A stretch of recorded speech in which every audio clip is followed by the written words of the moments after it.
you very much again, everybody, for coming along today. It's a real pleasure to host you all here at RPA, and again, thanks to the team here for doing so. I hope you enjoy your morning tea. So it's been a lovely stroke of art exhibition, starting off with her Governor, so Her Excellency the Governor on Monday, opening the stroke of art exhibition and also Stroke Awareness Week. And it's gone off reasonably well, which is always a pleasure to sort of see as the staff put an awful lot of hard work into it. And I do know that Kylie and her staff have put an enormous amount of hard work into moving the art pieces up and down and making sure that they are safe at night, which is really what we want, because we want them all to go back to you in the same way that you gave them to us. So, without any further ado, I am going to hand over to Kylie, and she's going to tell you about some of the feedback that she's received this week from the people who have viewed the artworks. So look, I will say I think the artwork has been absolutely amazing. It's really, I think it's inspired an awful lot of people, the stories that we've told, and everyone has really, really enjoyed it. I've had a very, very positive feedback from visitors, patients and staff. They've actually quite liked it, and I feel that we've set ourselves up for failure for any future stroke awareness week at this point. I don't know how we're going to top this one, because we're not quiet today. It has been really, really good. So I appreciate all the work and all of the artists' work. It's gone down very well. Alrighty. Yeah. Well then, without further ado, we might get the staff to first bring in basically the runner-up for the day, and I'm going to get Professor Worthington to make the presentation to the runner-up today. And our runner-up today is in fact Gary Preston.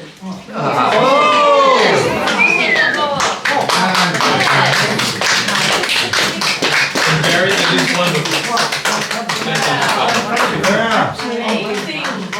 Can I just... Of course you can. Well, this is a bit emotional because this is where I ended up when I had my stroke. 12 years ago. And Kylie over here was one of the nurses that looked after me at the time, and it's really quite wonderful.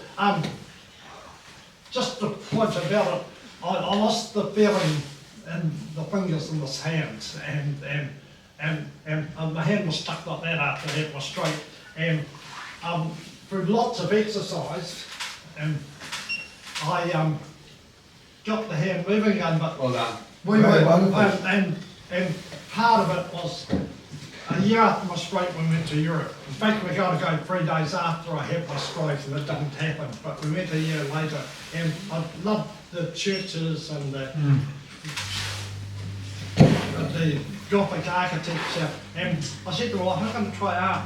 Although I didn't have movement in my fingers, I still had feeling in that, and I managed to get my hand in a way to hold on to the pastels. And after several tries, probably on a dozen tries, that was the first artwork I was happy with. So that artwork is a bit of an emotional thing too, but I actually did, my wife and I went to myself when we were in France, so that's how I ended up giving it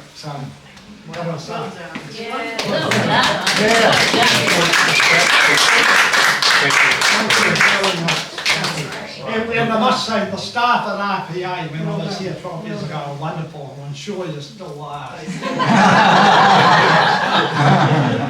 New and improved. Thank you. Can we get a photo? Can we get a photo together? Yeah.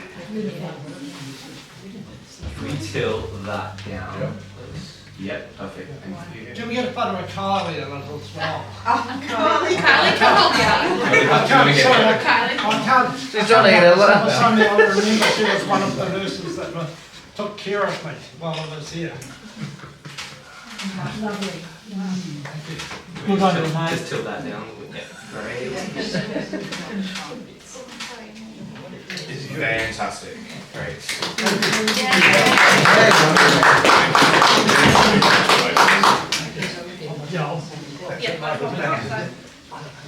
Thank you. And I'm waiting for them to bring in the winning art piece. So our winning art piece for this year's Stroke of Art is in fact... Oh, wow!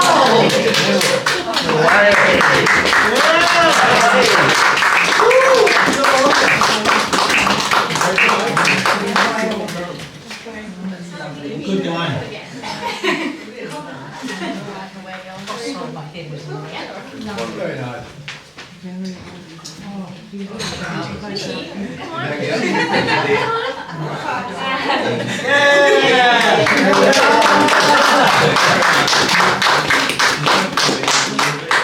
Okay, perfect.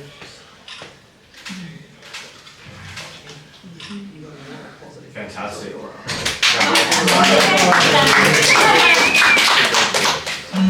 And I think one of the things that Kylie also indicated earlier was that people were interested in buying some of the artworks today, and I think we've already connected Brenda Lee with somebody who was wanting to buy one of her pieces. So it's amazing, isn't it? You know, how this stroke opened up a whole new world for us, a whole new enterprise that we can do. Anyone needs a second job, you might have one. Indeed. So our big thanks to all the artists who contribute. It's been a really lovely event that we've been able to host and hold. We weren't able to bring all the artworks down from the country areas that we would have liked to have done, and there are an enormous amount of wonderful artists out there as members of the association. So, you know, it just goes to show what really creative people who have a stroke are. So well done to each and every one of you, and thank you very much for putting your works up for consideration, and hopefully we'll see it all again some other time. And before I go, I would again like to commend the staff here at RPA for going out of their way to host it and to really put themselves out to bring the artwork up and down and show it to everybody as well. So really good. I'm sure it's their pleasure. No, Carly, it is not their pleasure. Their manual handling skills have been updated. Look, I think Prince Alfred and the staff have been winners from all of this. It's been a festival of stroke recovery, and all of you and all the people that couldn't be here who are members of the Stroke Recovery Association are inspiring to us. Now, we are often arguing with you about your cholesterol levels and your blood pressure, but that doesn't mean we don't acknowledge how difficult it is to recover from a stroke. You're climbing Everest without being carried by a Sherpa or anything else, and you're doing it without oxygen. It's an incredible effort. We acknowledge that, and the choir, the artwork has been inspiring, I think, to all of us. I do want to thank my team because I didn't do very much. So they've, as you say, been hauling things back and forth, but they've also been planning this for months, and it was also, to a significant degree, their idea to make it as big as it has been. So you guys have made something that we want to do very successful, and you have inspired us at the same time. I'm very grateful for you all. Yeah. Thank you. Enjoy your